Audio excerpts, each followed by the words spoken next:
দেখো বন্ধুরা, দীর্ঘ এতগুলো দিন পর মানে এপ্রিল মাসে বিগত 50 বছরেও এত গরম হয়নি যতটা পশ্চিমবঙ্গে গরম পড়েছিল। এবং পশ্চিমবঙ্গের গরম রাজস্থান এবং দুবাইকে পুরো ছাড়িয়ে গিয়েছিল, মানে এতটাই গরম পড়েছিল। আর যে সোমবারের প্রতীক্ষায় প্রতিটি মানুষ ছিল বৃষ্টির অপেক্ষায়, আজ সেই সোমবার অবধারিত এসে পড়েছে।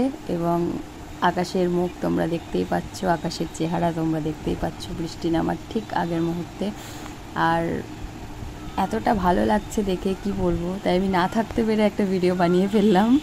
তো বৃষ্টি এবার নামবো করছে, কিন্তু এই সময়কার আকাশটা দেখতে সত্যিই খুব সুন্দর লাগছে এবং একটা স্বস্তির নিঃশ্বাস বলতে পারো পাওয়ার মতো, যে এতটা সুন্দর একটা আকাশ। এবার জানি না বৃষ্টি হবে কিনা, কিন্তু আকাশের যা চেহারা, বৃষ্টি হওয়ারই কথা। আর বৃষ্টি হলে প্রতিটি মানুষ স্বস্তি পাবে। তো থ্যাঙ্কস ফর ওয়াচিং, দেখতে থাকো আনকাট সুমনা।